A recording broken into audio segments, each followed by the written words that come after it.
Go. Hi, Scott Orlin with CINEMA-Magazin, Sundance 2020. One of the big films here is a film called Horse Girl, and I'm here with the star of the movie, Alison Brie.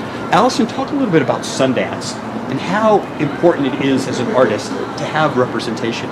Oh my God, it really is one of the most important things for smaller films, for independent films, to get visibility and I think just create a dialogue about those movies and excitement. It's also such a dream come true always to premiere movies here because the love and support is very real at this festival. People come here because they love film and they're very open-minded, they're very excited, and that it's just, you couldn't ask for a better vibe for a premiere. Just forewarn everybody, the movie Horse Girl is not about an equestrian. So do not go there expecting to see horse jumps, per se.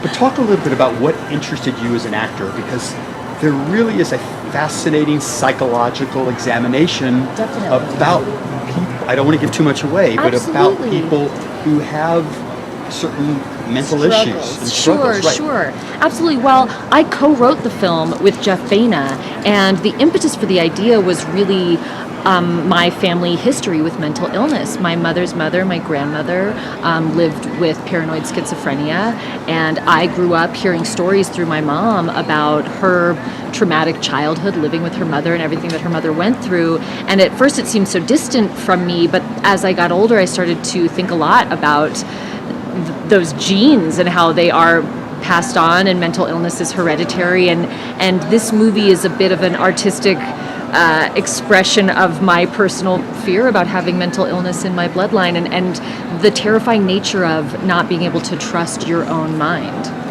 I have to say too, one of the humorous aspects was the date, where your birthday party, Yes. and also the conversations you have. You have a great guy now, but let's take you back way before. Do you remember interesting altercations, not necessarily from you, but maybe conversations that other people brought up, and you're like, how do I deal with someone like this? Sure. I mean, gosh, I can't specifically remember any crazy conversations, but I will say the thing that we're playing on in that scene is this idea that when you go on a first date with someone, or even a second date, when it's very early in the relationship, you're kind of just yes-anding that person the whole time. You know what I mean? You don't want to be contrary necessarily, depending on what kind of person you are, but often on first dates, someone's talking about whatever. I actually do remember, well, it's a bit off color. I remember once being on a date with someone, and we went to the beach and we were driving back. I was kind of tired, and it was a long day, and I wasn't having the best time, and this guy's talking, and I just kind of kept nodding and oh yeah, that sounds great.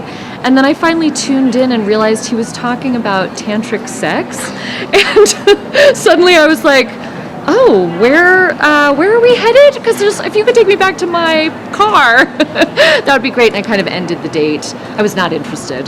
Boy, now it's an interesting segue that you have to go from tantric sex. But there is a horse in the movie. Yes. And obviously, it's an animal that I'm a little intimidated by for some unknown reason, but you had this beautiful relationship.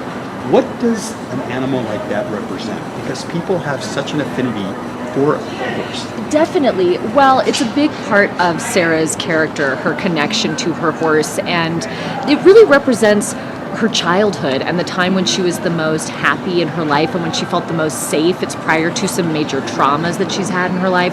And as a person who's a bit socially isolated, I think she's really able to connect with this animal spiritually.